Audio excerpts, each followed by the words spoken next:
What's cracking, everybody? Welcome back to the channel. New video. There we go. No delay in that one. So let's get right to the video. This video right here is in response to Cartoon 5 Trey. Cartoon 5-3. You guys go ahead and check out the video. If I can, I will try to remember to put the link right there that we can go and click on the video I'm talking about.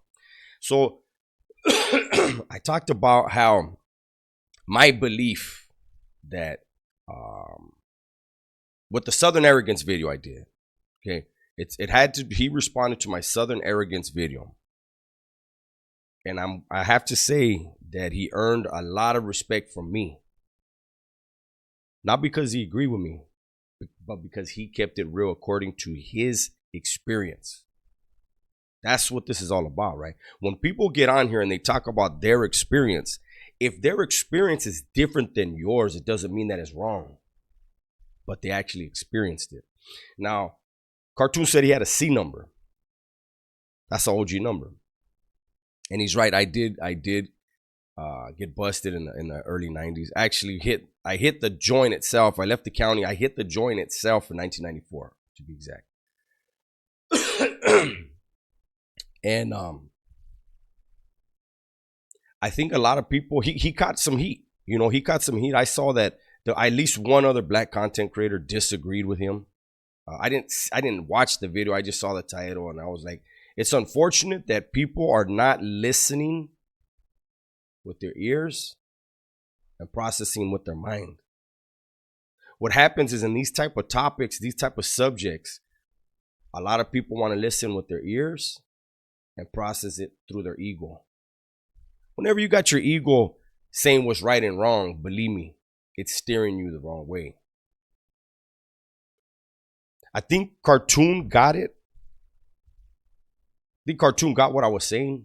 I think a lot of people got what I was saying, but for those that didn't, I want to make this clear. When Cartoon, and he agreed, and I didn't listen, Cartoon didn't agree with everything I said, just like I don't agree with everything he said. And let me get to that first of all. The thing that I didn't agree with, and I didn't see the whole video, it was a very long video, but I saw at least 20 minutes of it, right? At least. And Cartoon had talked about how from the shoulders that one black can take on 2 or 3 of any other ethnicity, right?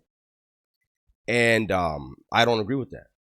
And I don't agree with it because anyone who went through the California Youth Authority saw that raza and blacks did go head up. Blacks didn't win every fight. Mexicans didn't win every fight. Not everyone is, because of your race, you're automatically going to win.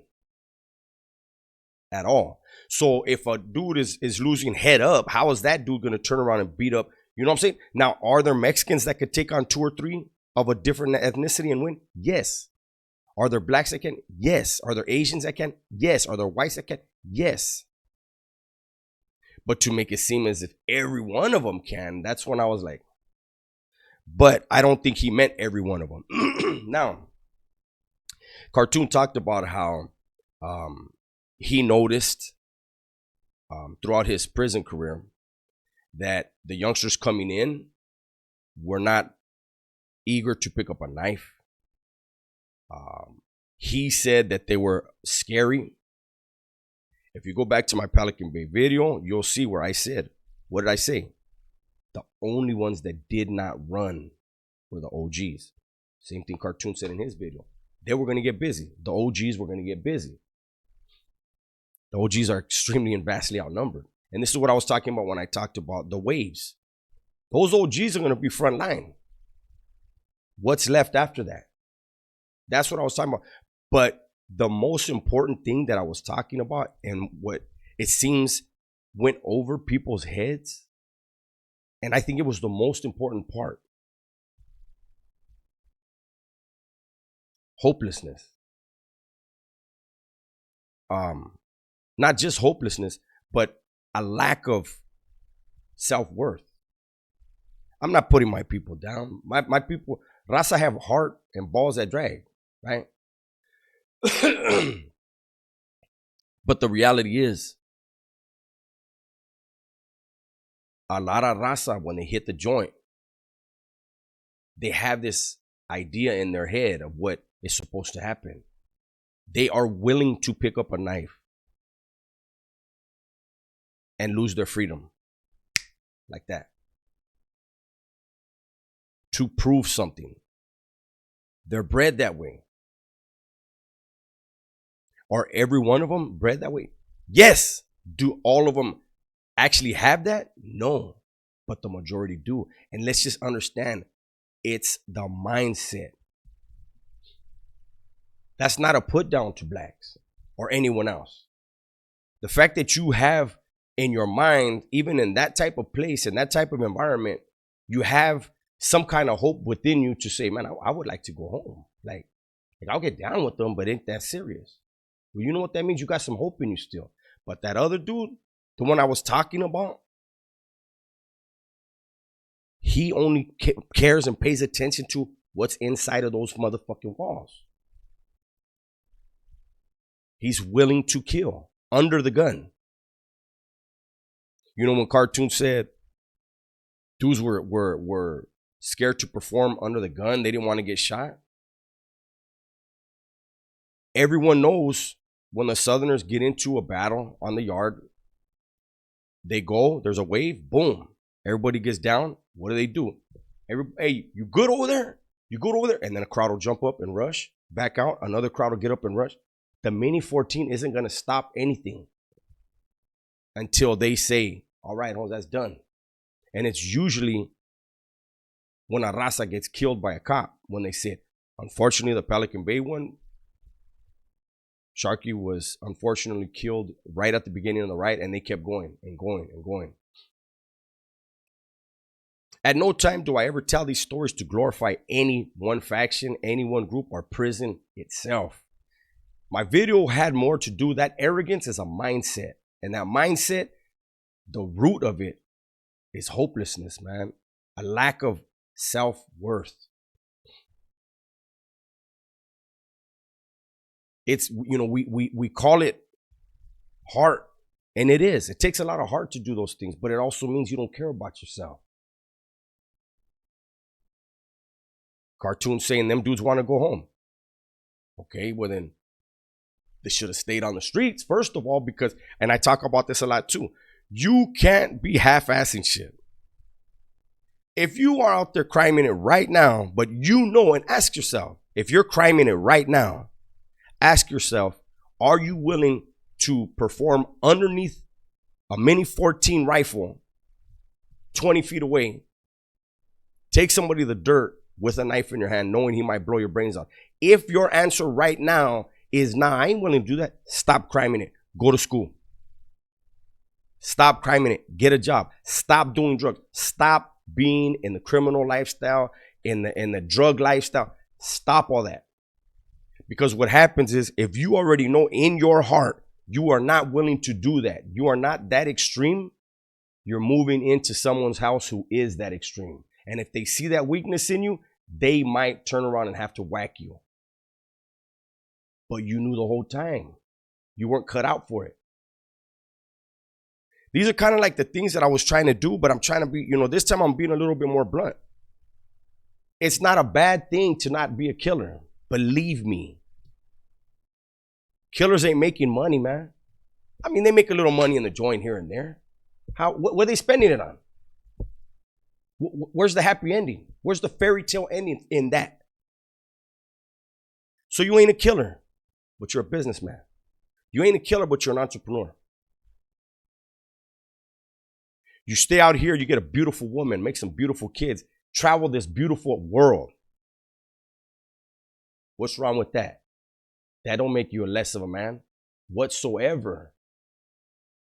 I told a story a long fucking time ago about an OG that was in New Folsom with me. This dude had been gelling it since the 70s, man. This dude was extremely well respected, had a lot of juice.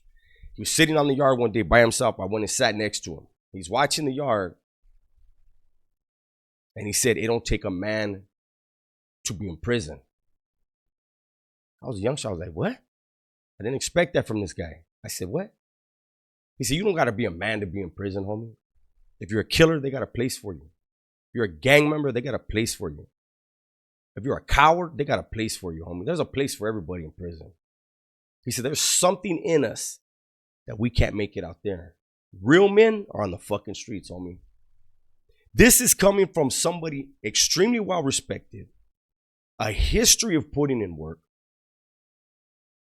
And he's saying, you don't have to be a man to be in prison because they got a place for you. So I'm telling you that story to tell you, be a man. Take care of your family.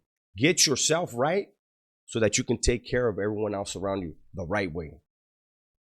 You can be that positive example.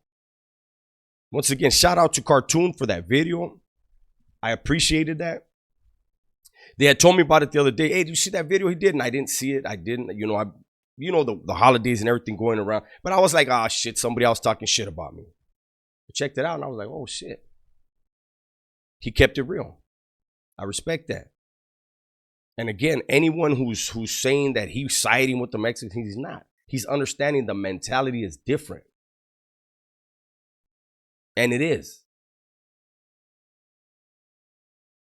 I can tell you, I've seen hits go down. And I'm not going to say what group, but I've seen hits go down on the yard. Raza from Southern California were doing a hit, and other groups, there was another group walking by and righteously ran like, oh, fuck. Like, fool, you're not getting whacked. What you running for? That guy should have never been in prison. And I saw him multiple times.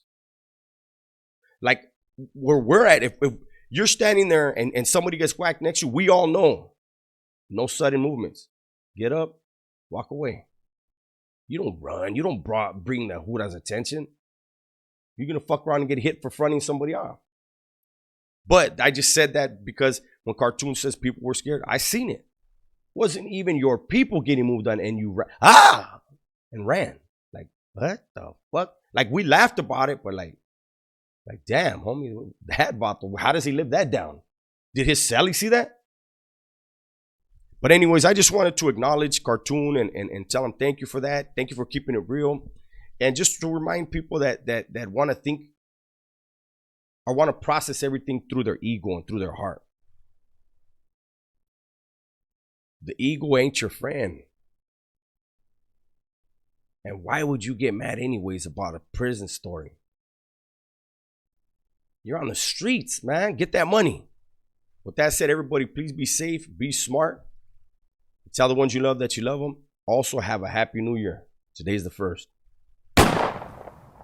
I'm out.